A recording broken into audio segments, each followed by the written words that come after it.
DG Stéphane oh. Balamwange Congo ya Lumumba Congo Tafachi beton Tangwe koki oyoyo Tangwango yango yo ekoki Tolanda kango Papa Stéphane Balamwange oh yeah. Bien, merci. Mbote na bandeko wa Congolais, vous allez belé.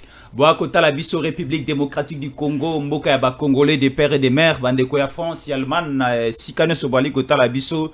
Jésus en colé là, mbote na bino, yesu na bino yeyo. Alors, on nous dit ceci. Nous sommes agressés par le Rwanda. Et le gouvernement congolais nous parle qu'il y a un grand budget qui a été alloué du côté de l'armée congolaise et plus ou moins 10% du budget national. Donc, entre autres, on peut dire aujourd'hui, nous avons un budget de 16 milliards. Plus ou moins 10% a été envoyé, acheminé du côté de l'armée congolaise. Et nous achetons des armes et des munitions presque tous les jours au niveau de notre armée pour faire monter en puissance l'armée congolaise. Mais aujourd'hui, on ne parle plus de drones, on ne parle plus de Sukhoi 25, tous nos avions, bandagi kosala un peu scandale du côté du Rwanda, du côté des M23, toka sous son yangote. Mais aujourd'hui, on nous parle, pendant que nous achetons des armes, pendant que nous achetons des drones de Sukhoi 25, ainsi de suite, de différentes sortes et marques des avions, et du côté du Rwanda aussi, bali koluka des missiles d'anti-drones, et aussi des missiles pour la protection de leur territoire et de l'espace aérien rwandais.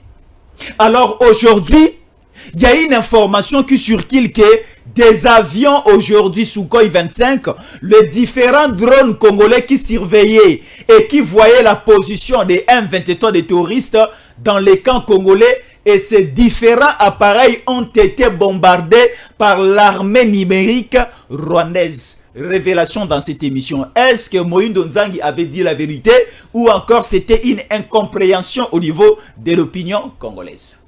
Il y a une guerre au niveau, il y a Assemblée nationale où Bahati Lukwebo et Vital Kamerhe Bali Kowe la perchoir. Il y a Assemblée nationale. Qui sera le président de l'Assemblée nationale? Parce que l'IDPS, on peut dire, qui est majoritaire au sein de l'Assemblée nationale, avec plus ou moins 100 à 150 députés, déjà, va céder poste à président de l'Assemblée nationale parce que le secrétaire général, aujourd'hui, nous pouvons dire, le numéro 1 de l'IDPS, Augustin Kabouya, il a dit officiellement que l'IDPS, lui-même, Augustin Kabouya, il sera candidat premier vice-président au sein de l'Assemblée nationale. Maintenant, qui sera le candidat président? Bahati Lukwebo tire les rideaux de son côté, mais également aussi Vital Kamerhe demande qu'il sera, et il nous annonce, il sera le bon président de l'Assemblée nationale.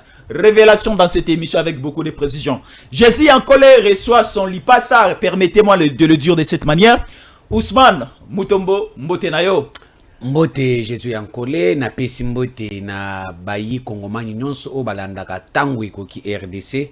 Parce que awa ezali patriotisme bolingo ya mboka nde tozolakisa yango na pesi mbote na bai o bazobunda na kati ya zamba biso tozobunda pe na kati ya ba numérique pona ko mettre hors d'état de nuire ba numérique ya Kagame et toye pona ko sokobeta masolo na bai kongomani oyo bazozela mingi na biso to pesa bango mai oyo zina kati ya koleka na mboka na biso tous les diaspora o balanda kabiso o basutena kabiso na pesi bino pe mbote to bosani bino te tozali na bitumba tokenda ikoloka ba information tango tozana ba information to yaka pona kopesa eloko oyo ya solo ya lokuta te pona ke bayi kongomani bayi bayango sans oublier bana chango na pesi bango moto wana base électorale na ngai oyo nazana bango na kati ya litme. Laisse-moi te dire une chose que makambo ezana kata koleka na ville province de Kinshasa esengeli changement parce que makambo kilimba limba zana kati ya kosala. Je me pose la question, est-ce que kilimba limba yepona ko bungisi ba yepona ko bebisa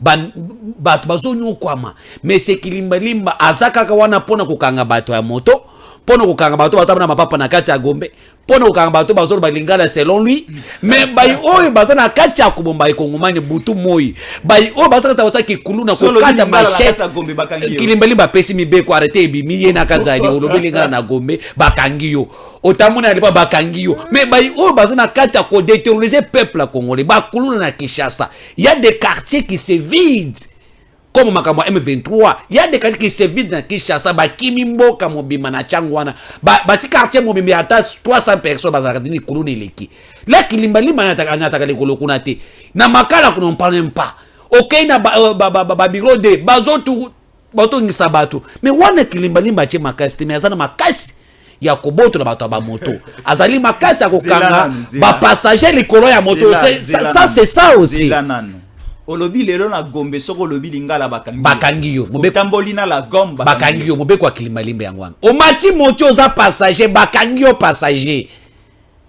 bakangi na moto bakangi na passager et mais quand nous vous parlons il y a de 945 familles o bazokufa nzala oyo musala na bato wana ezako kumba moto mais toyebi ke na infraction na kati ya mboka ezalaka soki bakangi yo obe otosi mobeko te bakokatelo amende ofuti amende bazoso loko na yo mais awa échanger babotoli yo moto bakozongiselo yango te tseke bazwa yango na makasi yango a violer loi ayeba ke bakanga ye mais ba famille wana bazolela mais kokanga batolo balingala ndi aza après merci mais kokanga bakuluna wana kilimbalimba za malamu te ya wana bato wana esengeli tata mokonza ekolo a changer lenga kilimbalimba ngana zolo bananga vérité a changer ye même pas inani et nazo ebisa OK même pas inani nazo ebisa OK insécurité commune à Kinshasa kilimbalimba zo sa eloko moko te nazo yebisa onga naza mwana changu nazo yebisa OK bazo boto la mutu eloko awa police a croiser maboko alobi te solo bano bakilinga na lingana kanga parce que awa kilimini mapesi so mibeko akabato alingala ezali passe pe mawa très bien là c'était la petite mise au point d'entrée qui a été effectuée par Ousmane Mutombo qui est mon invité permanent de ce soir. Alors, Ousmane Mutombo, la question d'État, l'agression rwandaise continue à l'est de la République démocratique du Congo. M23, laissez-moi vous le dire, avouez que Baliko occupait toujours certaines localités, certaines collines et certaines cités. Alors, aujourd'hui, on nous dit l'armée congolaise, logistique Nayango, a été attaquée par l'armée rwandaise. Awa, on nous annonce, selon certaines langues, ça a été confirmé par ça aurait été confirmé par Moïndo Nzangi Ouazali le ministre ya gouvernement Sama Lukonde ke basunko inabiso ezalaki bombardé par le missile rwandais que ba drone nabiso o bandai kobete lantangwa petolawa et butaye kozala bombardé par l'armée rwandaise et nous commençons petit à petit à confirmer cette information. Je n'ai pas dit moi, mais la population congolaise commence petit à petit à confirmer cette information parce que tozomona lisusu dans les ciels congolais la montée ya ba drone toi comment on a sur le ciel congolais ba exploit o ba sunko e bandai ko sala. Qu'est-ce qui se passe concrètement? Est-ce que ba sunko ezali ba drone ezali ou bien ezasute? Bon, merci beaucoup ndeko na ngai Jésus Ankole. Tango toyebisaka ba ikongomani esengeli to solola. Oyebi makambo ezaka takoleka na est mboka na biso, tolobaki na biso nyonso ke ba traître o baza na kati ya armée na biso bakotika biso te. La guerre qui se passe entre la RDC et le Rwanda, ezali kaka guerre sur le plan ya bitumba ya basoda te. Ezali pe guerre ya manipulation. Oyo Rwanda atie armée na numérique na kati ya ba réseaux sociaux pona kopesa sango oyo ekobebisa morale ya ba FARDC na biso. Et population congolaise, du fait que bayebi ke bazali na kati ya baza trop manipulé, facile à manipuler, voilà l'ennemi profite aussi na ba distraction na biso pona ko manipuler biso. Les informations qui se passent que bato ba bengi ngai ebele bato benga ebele balobi Ousmane Mutombo kaka ndengo lobi wana mais tozomona basuko bandi ko betela tolote. Mais Moïndo Nzangi a lobby. Est-ce que Moïndo Nzangi a lobby et le quoi lobby? C'est ça aussi le problème. Mais on nous dit que on nous dit le week-end passé, Moïndo Nzangi aurait confirmé que les drones et les avions de chasse congolais ont été bombardés. Voilà pourquoi naïe pour na couper sa lumière. Moïndo Nzangi, moi je ne défends pas Moïndo Nzangi. Je dis ce qui se passe. Mwindu Nzangi bayambaki ye na émission ya top 7. Na kati ya émission bayambaki mokolo ya samedi, ezalaki que en tant que ministre, ancien ministre, je peux dire, il y a enseignement universitaire, et Sengelaki a payé ça. Qu'est-ce qu'il lui a fait par rapport à l'attente de la population? Mais tant que comme na volé au Italie sécuritaire, oyo akoki ko s'expliquer atala nini zana kata kolanga sécurité, mais c'est Mwindu Nzangi alobi oyo ba armée numérique ba lobité a pesi version na yeboy alobi boy alobi azo féliciter gouvernement congolais, azo fait ba effort ya tata mokonza ekolo ya kosala effort ya ko ranger armée na biso, armée qui a été infiltrée pendant au moins 18 ans. Après cette révélation à Monto à Tabayébité. Alors pendant 18 ans, les Nord Kivu, les Sud Kivu, sur le plan militaire, dépendaient du Rwanda. Dépendaient du Rwanda. C'est-à-dire pour nommer un général dans le Sud Kivu, dans Nord Kivu, il fallait demander avis à Kigali. Ah bon? Pendant 18 ans, il y a M. Kabila, les Nord Kivu et les Sud Kivu, sur le plan sécuritaire, dépendaient de Kigali. Pour nommer un général Nagoma, nommer un général na Sud Kivu na Bukavu, il faut demander avis de Kigali. Et ce général doit être choisi par Kigali pendant 18 ans. C'est-à-dire que la sécurité de ce côté-là, ils allaient quitter. Wana bato na balobi angote. Soit qui to komaki na kokoso, il y a cogéré situation sécuritaire, c'est dit à ça. Et tous les généraux qui ont été nommés dans Sud Kivu, dans Nord Kivu, dépendaient directement des régimes de Kigali, pas en RDC. Cela a été fait par la bénédiction de Joseph Kabila Kabange. Pendant 18 ans, la RDC a un contrôle sécuritaire, il y a Sud Kivu, Nord Kivu, et il y a un contrôle, il y a Rwanda. Même pour nommer un commandant ANR, AG de l'ANR, il faut demander Kigali choisit parmi ces gens-là. Même pour nommer quelqu'un de l'immigration, il faut demander à Kigali. Selon les accords. Selon les accords. Accord M23. Oui. Même donc, tous les généraux qui étaient à l'Est nommés, c'est la vie de Kigali. Et c'est là, maintenant, avec Tshisekedi, créer une frustration. Il faut casser cet élan-là. Et moi, nous révèle ces choses-là, armée numérique, balobi angote. Nana ebaki que pendant l'histoire de Kabila, la gestion sécuritaire des deux provinces était sous l'emprise du Rwanda, Paul Kagame.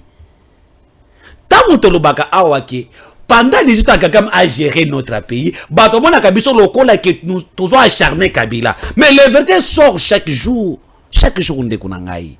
Makambo oyo Mwindu Nzangi alobi ete ke makambo itali sécurité tata mokonza ekolo ache 1,5 milliard nakati akosumba ba minduki ebundeli tosuba minduki ebele.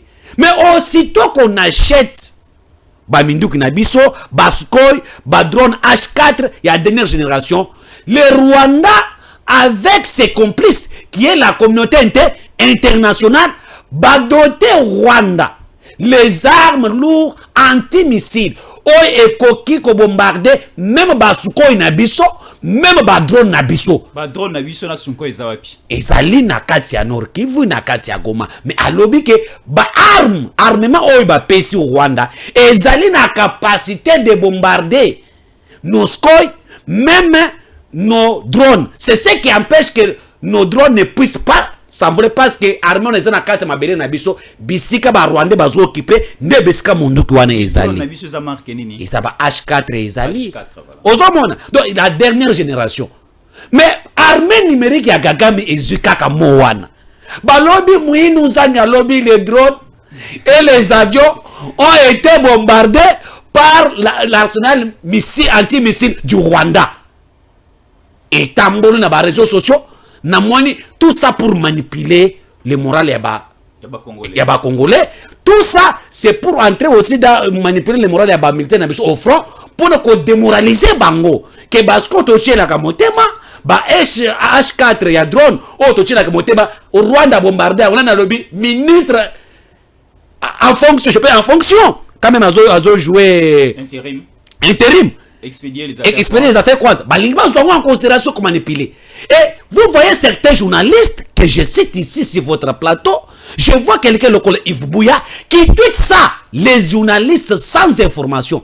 À tweeter yango, à lobeli yango. Faut pas dire ça. Moi, je le dis, j'ai vu dans les tweets de Yves Bouya sur Facebook. Il tweet les mêmes messages de l'armée numérique. Lorsque la guerre que nous fait par les Rwandais, il y a même certaines personnes ici au Congo qui doivent être interpellées. Mais le problème, c'est quoi, Ousmane Mutombo? Pendant qu'au moment actuel, nous sommes dans une phase continuelle de combat, mais toi, comment on a des drones, n'engé to bandai ko kakaloza ko ibisa biso drone moni, drone détecté, n'engé kalobandai ko ibisa biso, sunko et bombardé na Kibumba, na Kichanga, na Kishishi. Pendant tous ces moments, toujours kasuba nouvelle, qu'est-ce qui se passe? Est tombé en panne. Et côté magasin, et côté misé, qu'est-ce qui se passe? Parce que le problème, c'est quoi? Ce qui est l'information qui circule présentement que ces avions ou encore ces drones ont été bombardés, si l'armée congolaise aujourd'hui, par l'entremise de son porte-parole, surtout dans l'axe Nord Kivu, balaki si même population, ça va essayer un peu d'apaiser la tension des Congolais.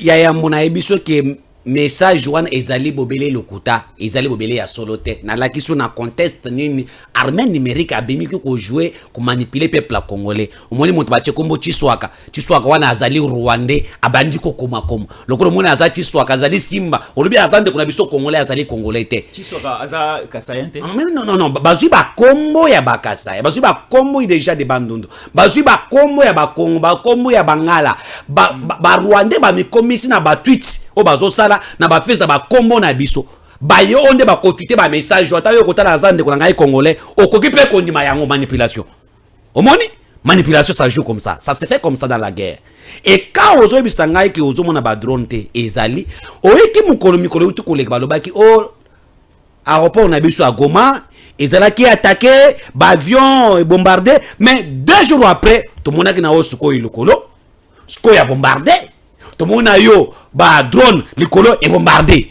et ba oy ba tuitaki o ba lobaki ba bombardé ba avion na biso ba lobaki loko mon côté. Je dis au peuple congolais aujourd'hui la RDC détient les missiles l'armée anti-missile na Goma oyo boyoki ya mupepe oyo sécurisé aéroport mobimba ya Goma ata musi il s'est mo ko beta kunate bato bien ngote. Aujourd'hui ndenge koloba la communauté internationale est dotée dans Rwanda un arsenal anti-missile. C'est que Bissopé République démocratique du Congo, gouvernement congolais n'a pas moyen de biso anti-missile.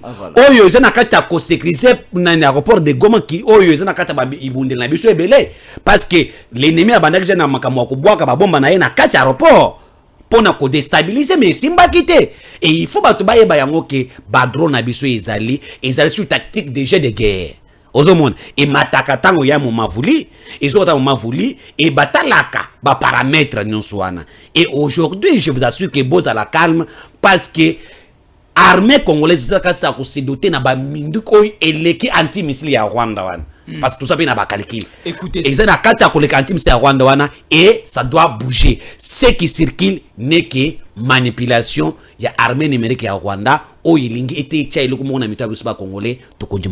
Mais on dit, durant ces régimes, vous parlez toujours de la manipulation, vous parlez toujours, il y a traîtrisme, vous parlez toujours de l'infiltration, vous parlez de plusieurs choses pendant que sur terrain, vous-même, le régime, vous, les pouvoirs actuels, vous apportez la solution. Il y a problème à Congolais suite à l'agression rwandaise. Pourquoi je l'ai dit? J'ai suivi un kabiliste Barnabé en train de dire aujourd'hui, vous accusez des Tutsis. Vous accusez les Banyamulenge, ainsi de suite. Mais vous oubliez qu'au niveau du Rwanda, il y a aussi des Baluba.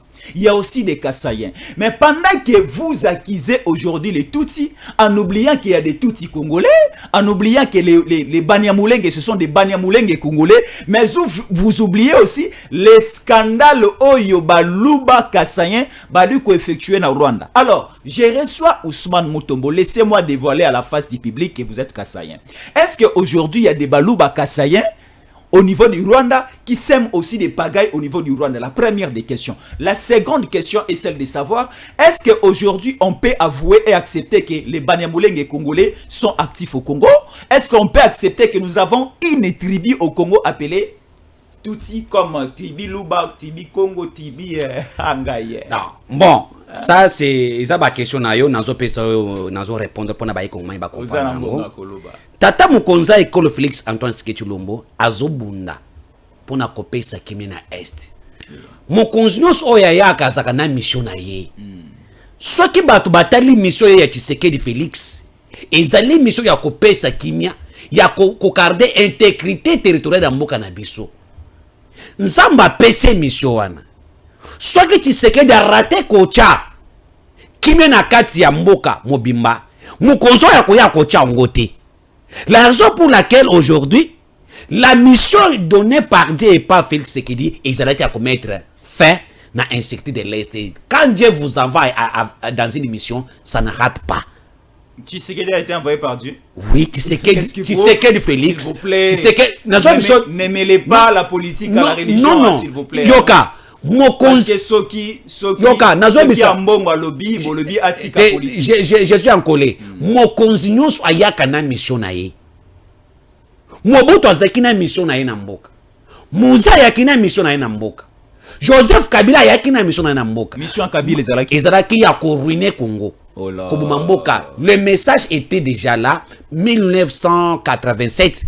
Il y a un prophète ou ayaki na kata tata Raphaël. Après ça qui message à l'obit 5 ans avant, après ça quand on a mis en 87, à l'obit 5 ans après, bien 6 ans après, à l'obit régime ya Mobutu oyo bakobenga nango na munduki. Après mon président oyo akoya akoumela te bakobumaye parce que on a posé akobimisa Congo na ya kozongisa bwani ya bakongomani. Muze oyo bakobumaye mais oyo akoya après ye akoenfoncer Congo. Kabila akwafoncer Congo, mais oya koya akwafoncer Congo yende akobimisa Congo na bombo bato bakondima yete bato bakofinga ye mais pouvoir ya usa makila te les lotos ça Tshisekedi non ozomona ngote. En fait ça c'est la prophétie na prophétie 1987 bato bazani kolo ba yebi yango. Quand je veux dire que Tshisekedi ayaki na mission na ye ezalaki ya kozongisa kime na Congo yango alobaki ke pour la paix de l'Est, si ça est de mourir, je dois mourir. Qui est un président? Namboka Nabiso, oh yalobaki le Kambouane. Kabila lobangote. Alobaki yangote. Mobutu nous a dit qu'après c'est le délige. Mais Mouzé a dit ne jamais trahir les Congo. Ne jamais trahir le Congo. Après avoir trahi le Congo, il s'est ressaisi. Qui lui-même avait trahi le Congo. Et qui ce qu'il vient pour vous dire, même pour mourir, je dois mourir pour l'Est du Congo. Nako sentir le président ta unako chakimi. Aya le but c'est lui qui fait la paix prépare la guerre. Doti 2040 sera chekimia te na lobby Félix Tshisekedi bayi kongoma bayi bien que les efforts de Tshisekedi ezali à kopesa kimia et kimia sera ka kopesa ma.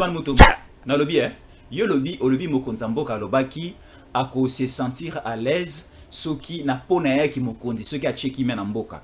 Alors biso bayi kongomani na ba oba ko tala yo ba ko landa yo toza na patience ata 2040 kimia na soko yete ti kino akozongi saka kimia nde biso to pesa ye casquette wana kozala na kotinda bino na 2040 te. J'ai dit que la mission oyo nzamba pese Félix Tshisekedi ezalaki ya kuunifier Congo ya kopesa kimia na ba kongomani après ya kokende chailo kona biso na moto chayango. La différence existe. Depuis le Congo et Banda, on n'a jamais atteint un billet de 1,5 milliard dans l'armée. Depuis Mobutu. Attends, depuis la Belgique, c'est la première fois. Depuis Mobutu à Kenda, on n'a jamais eu une formation de l'armement au Depuis 18 ans à Kabila, le peuple congolais a conscience de Est avec Tshisekedi. Ce qu'on termine dans le régime de Félix Tshisekedi, il a beaucoup investi sur l'armée. Vrai ou faux? Mais ça vous montre déjà que les signes montrent que le monsieur a une mission de donner la paix aux Congolais. Parce que la paix n'est qu'au bout de développement en Mboka. Qui m'a dit que Batouba la bien. Qui m'a dit que Osa la Koura et Malam, Malam, Azobunda Pona Yango. Mais voilà, tant que Congolais, Bazali na Rwanda, balo bazali kuna l'immigration. Nous sommes un peuple, nous sommes plus de 5 millions. OK na Pakistan, ozokuta ba Congolais bazali. OK na ba Indonésie Congolais azali partout. Mais Congolais azokende partout à respecter mibeko ya bamboka ya bato. Congolais soto pokamateka na komi muluba ya etini luba rwandophone ou bien luba rwandais na kati ya Rwanda ezalaka te. Ba Congolais basa kati ya Belgique batikala kosala etini Congo Belgique kuna te ba réclamer mabele te. Congolais azana kati ya États-Unis atikala ko réclamer par ya mabele na yete. Na Canada, ce sont un peuple hospitalier, un peuple respectueux. Oyo azana kati ya ko respecter mboka ya bato. Baluba, Bangala, Swahili, bakoki koza na Rwanda. Mais asa Congolais amoni ke mboka na ngai na fali na kena ngai na rosa ba faire na ngai ate kuna azotosa. Yo so moni muluba azali général. Yo so muluba azosala rébellion. Yo so moni Katange na Rwanda azana kati ya koboma ba Rwandais. Yo so moni Katange na kati ya Rwanda azana kati ya kuiba minere. Yo so moni Katange azo réclamer bien mongala azo réclamer bien na kati ya Rwanda. Ezalité de Komoka Ebisi Biso responsable numéro 1 ya Aner sa femme c'est une loupe. Non.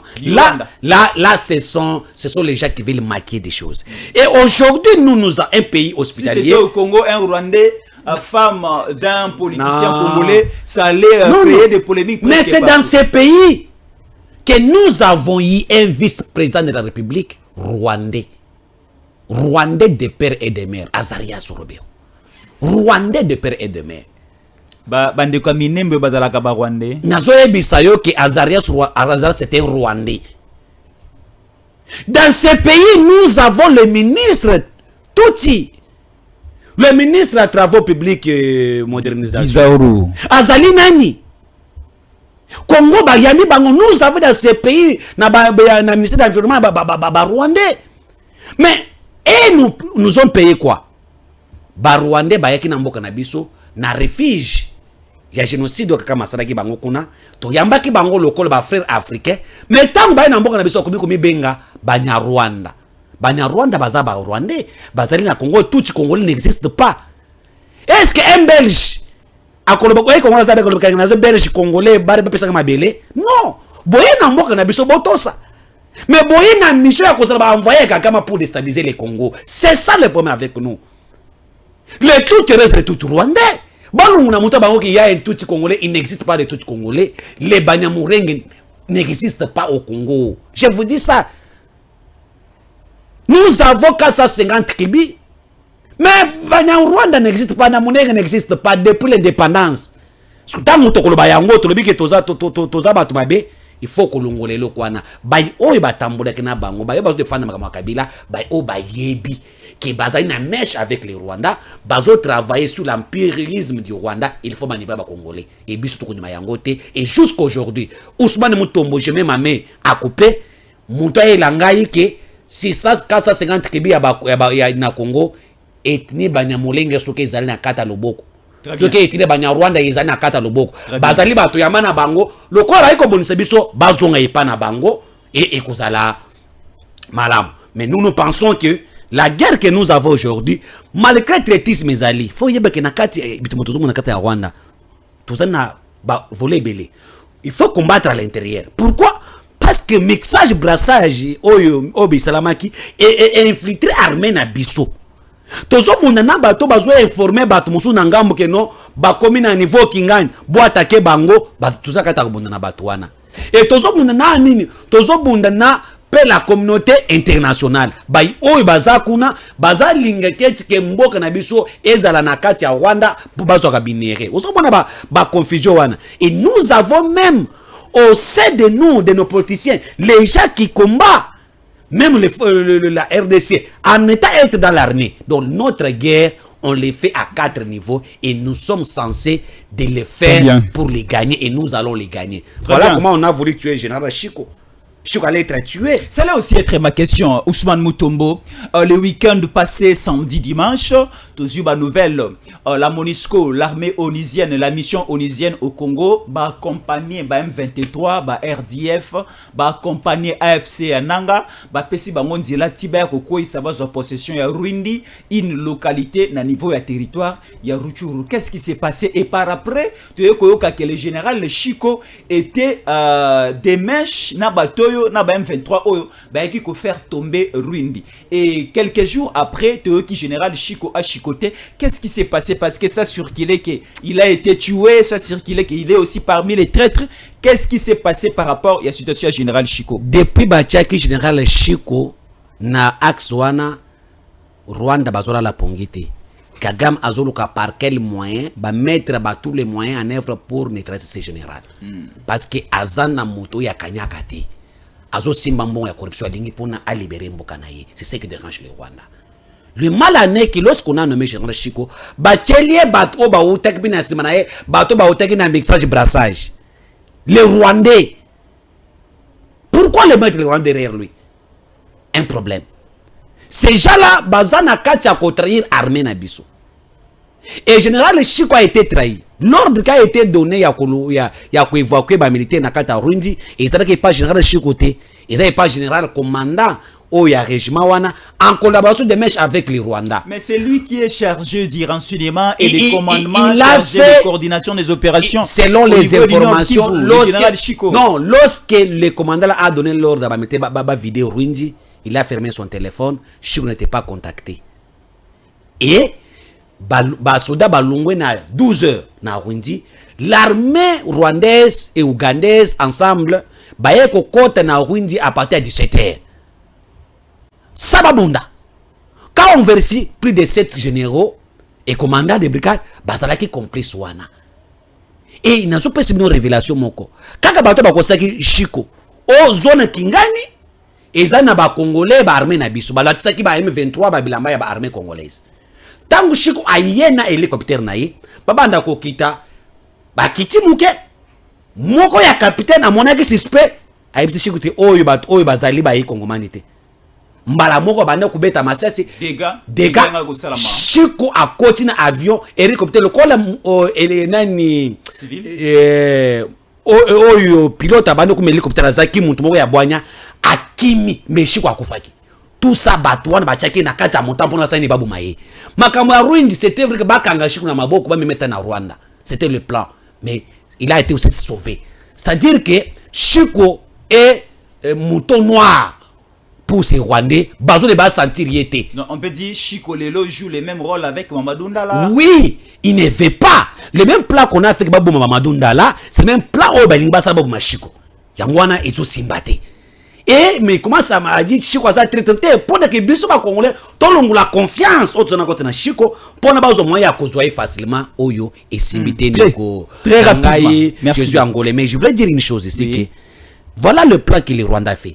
Na ibisa ki batuke Moussa abanda ke rébellion té. Les Rwandais ont commencé à attaquer le Congo. Tant Mobutu abanda ko la pression na communauté internationale ba appliquer ba mibek oya oni nde baki ko recruter Moussa pour ba soki Moussa aye ba pe sango po ke baza ba congolais. Tant on est à agir Moussa aye na maki wana basi bazui déjà ba mboka belé pa ba Rwandais bazo avancer ba mutaza ante Tanzanie na zako congolais. Alemoni Conseil Nations Unies balbino faut dialoguer. Nde muniti bakumakiwana. Oh, c'était les Rwandais qui ont commencé ça. Mais ils veulent le faire à la deuxième fois avec les Nanga. On prend Nanga, on dit, on le met à la tête de M23, c'est le pour dire que ce n'est pas nous les Rwandais, c'est les Congolais entre eux, voilà les délais, et région les M23, c'est le plan alors qu'on avait déjà démasqué ça depuis longtemps pour dire c'est les Rwandais qui est l'agresseur du Congo. Et écoutez, là, très bien, merci beaucoup. Très rapidement, à dossier Assemblée nationale, aujourd'hui, le secrétaire général Augustin Kabouya, élu aussi député national ville-province de Kinshasa, circonscription électorale à Moamba, secrétaire général à l'IDPS, tu as annoncé qu'il y a la candidat. niveau ya bureau ya Assemblée nationale comme étant le premier vice-président. Mais Tomoni ko benda na makasi ko funda na pe makasi, ça ne se sent pas bien entre Vital Kamerhe et Bahati Lukwebo. Pour Ousmane Mutombo Moi politique amboka nangai. Est-ce que Orueko na kozala na avis ya malamu entre Bahati Lukwebo et Vital Kamerhe qui peut être un bon président pour la Assemblée nationale? Tomoni expérience il y a Vital Kamerhe en 2007 lorsque tozwa qui Assemblée nationale il y a yambo na premier mandat ya Kabila. Tomoni pe expérience awa ya président Bahati Lukwebo na Sénat otiko aussi la calamité entre les deux personnes ba démoi politique amboka na biso oyo nana koko za la président malambo ya Assemblée nationale. Rapidement ndeko Jésus en Kolé minutes moko Baiwana bazali modèle te. Bahati Lukwebo azali na bila moko négatif na au sein de du Sénat. Oyebi ke Bahati Lukwebo ndiye moko président ya Babiki Boy. Big boy c'est-à-dire ba o babande ko bumema bato ko kata bango pona bisa ba orkana wana bisa Bahati Lukwebo. Oyebi pourquoi j'ai dit ça? Oyebi que pendant laisse-moi je te dis la révélation bato bayeba. Kaba. Oui, c'est Bahati Lukwebo qui les a favorisés. Pourquoi j'ai dit ça? Bahati Lukwebo pendant mandat na ye, il y a une loi portant la transportation des organes. Et les cas na Sénat. Et les cas na Sénat sous mandat ya Bahati Lukwebo. Ba bloqué en Assemblée nationale. Mutu wana azali mutu malam. Toke ndeka wana. Tu vas pas plutôt ba big boy wana baka wana. Il y avait une loi déjà votée au Sénat na gestion ya Bahati Lukwebo. Nous avons une loi portant la transportation des organes. Donc il y a une loi au cause congolais. Ok na yoko tie na kata salle d'op longoli epi mo barin otindi na mwa limboka libanda. Voté na Sénat na époque ya Bahati Lukwebo bloqué na Assemblée nationale. C'est quoi akende na Assemblée nationale pona ko sala ni? Wana na pesa kaka wana Congolais ba pesa jugement. Vital Kamerhe. Donc en fait Vital Kamerhe veut que Sud Kivu ekweya soki ba pesier gouvernorat. C'est Bukavu. C'est-à-dire que Azad du mèche avec l'ennemi. C'est quelqu'un que je respecte beaucoup. C'est un leader politique que j'aime beaucoup. J'aime sa façon de faire des choses. Mais sa politique, il y a caméléon. C'est ce que moi je n'aime pas.